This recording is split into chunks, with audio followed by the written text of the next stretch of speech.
ఒక్కసారి కొమ్మూరి గోల్డ్ కి కాల్ చేయండి. తాకట్లో ఉన్న మీ బంగారాన్ని విడిపించి మార్కెట్ ప్రైస్ కి వాళ్ళు కొనుక్కుని మిగతా డబ్బులు మీకు ఇచ్చేస్తారు. హలో అండి, అందరికీ నమస్కారం. మన దేశంలో గ్యాస్ సమస్య ఉన్నట్టా లేనట్టా? లేదు అని మోడీ గారి ప్రభుత్వం చెప్తుంది. కానీ ఉంది అన్నది గ్రౌండ్ రియాలిటీలో, ప్రాక్టికల్గా రియాలిటీలో చూసినప్పుడు కనపడుతుంది. హోటల్స్ ఇబ్బంది పడుతూ ఉన్నాయి, చాలా వరకు కొన్ని మూతపడుతూ ఉన్నాయి. రెస్టారెంట్స్ ఇబ్బంది పడుతూ ఉన్నాయి, కొన్ని మూతపడుతూ ఉన్నాయి. ఓపెన్ చేస్తున్నటువంటి హోటల్స్లో, రెస్టారెంట్స్లో కూడా ఎక్కువగా కరెంటు పొయ్యిల మీద వండగలిగిన ఐటమ్స్ మాత్రమే పెడుతున్నారు, రైస్ ఐటమ్స్ మాత్రమే పెడుతున్నారు. గ్యాస్ ఎక్కువగా ఖర్చు అయ్యేటువంటి ఐటమ్స్ని దాదాపుగా నిలుపుదల చేశారు, అవి సప్లై చేయట్లేదు. పైగా హోటల్స్లో, రెస్టారెంట్స్లో బయట బోర్డులు పెడుతున్నారు, రెగ్యులర్ ఐటమ్స్ మా దగ్గర ఇప్పుడు దొరికే పరిస్థితి లేదు, కొన్ని పర్టికులర్ మెనూ మాత్రమే మేము సప్లై చేస్తున్నాము, దయచేసి అర్థం చేసుకోండి అనేది వాళ్ళు పెడుతున్నారు. స్టార్టర్స్ అయితే పూర్తిగా ఆగిపోయినాయి, అసలు స్టార్టర్స్ లేవు. ఫుడ్లో ఉండేటువంటి స్టార్టర్స్ లేవు, తయారు చేయడం ఆఫ్ చేశారు. ఇప్పుడు పెళ్ళిళ్ళ కాలం వస్తూ ఉంది. ఈ నెల 18వ తారీఖు నుంచి మంచి ముహూర్తాలు ఉన్నాయట.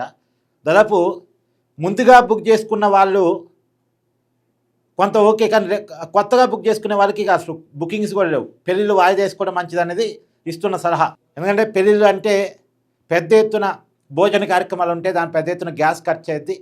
సో ఆ రకమైనటువంటి గ్యాస్ సప్లై లేదు కాబట్టి వివాహ కార్యక్రమాలు, విందు కార్యక్రమాలు, ఫంక్షన్స్ ఇలాంటి కొంతకాలం వాయిదా వేసుకుంటే బెటర్ అనేటువంటి సలహాలు వినిపిస్తున్నాయి. ఇప్పటికే హైదరాబాద్లో చాలా రెస్టారెంట్స్ బిర్యానీని అయితే కట్టెల పొయ్యి మీద వండుతున్నారు. హైదరాబాద్లో ఫేమస్ రెస్టారెంట్ షాగోజ్, వాళ్ళు కట్టెల పొయ్యి మీద దమ్ బిర్యానీ తయారు చేస్తున్నటువంటి ఫోటోలు కూడా సోషల్ మీడియాలో వైరల్గా మారాయి. అది కూడా క్వాంటిటీ తగ్గించి అలా అలా అలా ప్రాక్టికల్గా పరిస్థితి కనపడుతున్నప్పుడు హాస్టల్స్లో అయితే, హైదరాబాద్ హాస్టల్స్లో రెగ్యులర్ మెనూ లేదు అని ఓపెన్గా వాళ్ళు బోర్డులు పెడుతున్నారు. వాళ్ళు కేవలం టిఫిన్ కింద ఉప్మా లేదు రైస్ కుక్కర్లో వండేసి దాన్ని పోపన్నంలాగా కలపటమో, లేదో పులిహారలాగా కలిపి టిఫిన్ కింద పెట్టడమో చేస్తున్నారు. లేదా ఇడ్లీ పెడుతున్నారు. ఇడ్లీ, ఉప్మా, పులిహార, పోపన్నం ఇదే మాత్రమే టిఫిను. రైస్లో కూడా అన్నము, ఏదైనా ఒక కర్రీ లేదా చట్నీ, ఇది మాత్రమే రైస్ అని మధ్యాహ్నం భోజనం, డిన్నరు, నైట్ డిన్నరు. రెగ్యులర్గా అయితే ఒక పప్పు, ఒక కర్రీ, ఒక సాంబారు ఇవన్నీ ఉంటాయి కదా, ఇవన్నీ కొద్ది కాలం పాటు ఉండవు అని చెప్పేసి వాళ్ళు చెప్తున్నారు గ్యాస్ ప్రాబ్లం ఫలితంగా. సో పరిస్థితిని అర్థం చేసుకోవాలని చెప్పేసి అందరూ రిక్వెస్ట్ చేస్తున్నారు. నేను ఆంధ్రప్రదేశ్లో విజయవాడ హాస్టల్స్ అసోసియేషన్ వాళ్ళు ఒక ప్రకటన కూడా జారీ చేశారు. హైదరాబాద్లో హాస్టల్స్ వాళ్ళు ఒక ప్రకటన జారీ చేయకపోయినా సరే వాళ్ళు ఆల్రెడీ అమలు చేస్తున్నారు. కేవలం రైస్ ఐటమ్స్ మాత్రమే, లేదా ఒక కర్రీ, ఒక చట్నీ పెట్టేసి మమా అనిపిస్తున్నారు. అయితే ఇక్కడ ఒక విషయం, కమర్షియల్ గ్యాస్కి ఇబ్బంది అవుతుంది కాబట్టి ఈ సమస్య అంతా. కానీ ఇంటి అవసరాలకు ఇబ్బంది రానివ్వము అని ప్రభుత్వం చెప్తా ఉంది. ఇంటి అవసరాలకు తగ్గ నిల్వలైతే ఉన్నాయి, ఇంటి అవసరాలకైతే ప్రాబ్లం రానివ్వం అని చెప్తుంది కదా. గ్యాస్ బుక్ చేసుకుందామంటే గ్యాస్ నెంబర్స్ కలవట్లే. ఒక్కసారి నాది హెచ్పి గ్యాసు చూడండి, హెచ్పి గ్యాస్ నెంబర్కి నా మొబైల్లో సేవ్ అయ్యి ఉన్న నెంబర్కి నేను కాల్ చేస్తున్నా. संपर्क करू इच्छिता तो सध्या स्विच ऑफ आहे. Switch off. थोड्या वेळाने प्रयत्न करा. ఇది The number you are calling online is number, ఇది currently స్విచ్ ఆఫ్ switched కాదండి. off. Please try later. जिस नंबर से आप संपर्क करना चाहते हैं ఇదా నెంబర్స్ కలవటం లేదు గ్యాస్ బుక్ చేసుకుందామన్నా. కానీ ఇది ట్రోల్ పీ నెంబరు, ఈ నెంబర్ స్విచ్ ఆఫ్ రావటం ఏంటి? సో రియాలిటీలో సమస్య కనపడుతుంది. కాకపోతే కేంద్ర ప్రభుత్వం చెప్తుందా అంటే కూడా ఒక వాస్తవం ఉంది. ఏంటంటే అసలు మన దేశానికి హార్మోజ్ జలసంధి ద్వారా ఇరాన్ మీదుగా మనకి ఒక 30% వరకు హార్మోజ్ జలసంధి మీదుగా మన దేశానికి గ్యాస్ సప్లై అవుతూ ఉంటుంది. ఇది స్టక్ అయిపోయింది. ఈ స్టక్ కావటం వల్ల కొంత కొరత వచ్చింది. కానీ 30% మాత్రమే, మిగతా 70% అవైలబుల్గా ఉంది, ఇబ్బంది ఏం లేదు. ఈ 30%ని ఈ గ్యాస్ కంపెనీలు ఏం చేస్తున్నాయి అంటే దాదాపుగా బ్లాక్ చేసి పడేస్తున్నాయి. సమస్య ఉంది, ఎంతో కొంత ఉంది కాబట్టి బ్లాక్ చేసి ఎక్కువ సమస్యని క్రియేట్ చేస్తున్నాయి. ఆల్రెడీ కేంద్ర ప్రభుత్వం గ్యాస్ ఉత్పత్తికి పర్మిషన్స్ ఇచ్చింది, గ్యాస్ ఉత్పత్తి పెరిగింది. ఈ 30% కొరతను అధిగమించడానికి ప్రయత్నాలు జరుగుతున్నాయి. ఈ 30%లో ఒక 10-15% రికవరీ కావడానికి ప్రయత్నాలు జరుగుతున్నాయి. సో ఎంత అవునన్నా కాదన్నా ఒక 15-20% కొరత ఉంటుంది. యుద్ధం వల్ల మనకి కొరత ఉంటుంది, కాదనేది లేదు.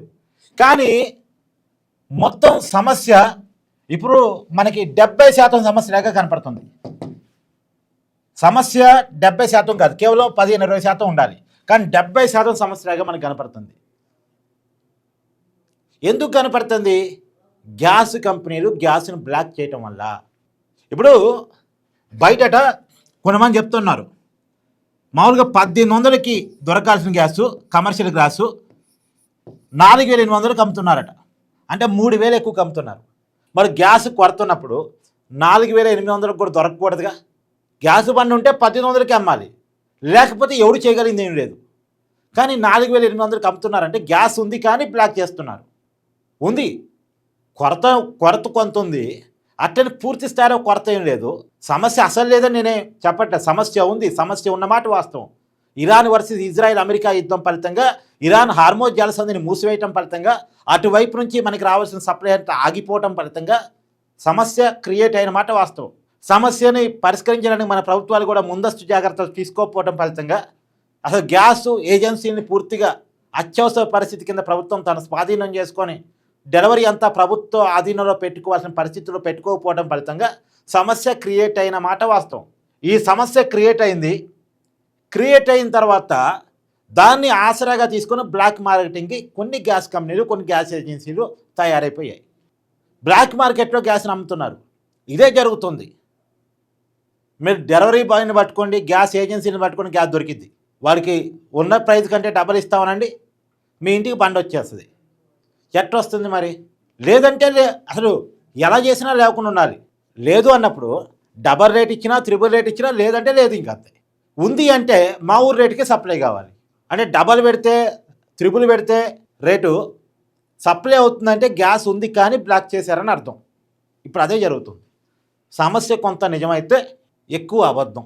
దీని మీద మరి ప్రభుత్వాలు దృష్టి పెట్టాల్సిన అవసరం ఉంది, ప్రభుత్వాలు చర్యలు తీసుకోవాల్సిన అవసరం ఉంది. అసలు కాదండి, గ్యాస్ ఏజెన్సీల బుకింగ్స్ కలవకపోతే ప్రభుత్వం చర్యలు తీసుకోరా? మీరు మీ మొబైల్స్ నుంచి మీరు మామూలుగా గ్యాస్ బుక్ చేస్తూ ఉంటారుగా, టోల్ ఫ్రీ నెంబర్లకి కాల్ చేసి మీరు ఒకసారి బుక్ చేసే ప్రయత్నం చేయండి. ఉట్టిగట్ట కాల్ చేయండి, మీకు కలిసిద్దేమో కాల్ చేయండి. ఇందాక నేను వీడియో స్టార్ట్ చేసేటప్పుడు మా కెమెరామెన్ అశోక్ చెప్తున్నాడు, అన్న ఒకవేళ కాళ్ళు కలిసి గ్యాస్ బుక్ చేసిన గ్యాస్ బుకింగ్ కన్ఫర్మేషన్ మెసేజ్ వెంటనే వచ్చేదన్న, రావట్లేదు. మామూలుగా గ్యాస్ బుకింగ్ కోడ్తో సహా కన్ఫర్మేషన్ మెసేజ్ వస్తుంది, కానీ కన్ఫర్మేషన్ మెసేజ్ రావట్లేదు. ఏం అశోక్ రావట్లేదా? అది రియాలిటీ. అంటే సిచ్యువేషన్ టు బ్యాడ్గా ఉంది. ప్రభుత్వాలు దీన్ని కంట్రోల్ చేయాలి. సమస్యని మనం ఏం చేయలేం, దాన్ని షార్ట్అవుట్ చేయడానికి నెమ్మదిగా ప్రయత్నం జరుగుతున్నాయి. ఆల్రెడీ సమస్య ఉంది, కానీ సమస్యని ఆసరాగా తీసుకొని ఈ బ్లాక్ మార్కెటింగ్ చేస్తున్న వాళ్ళని కట్టడి చేయాలి. ఇది చేయాలి, ఇది తప్పదు. మీ అభిప్రాయాన్ని కామెంట్ చేయండి. Thank you.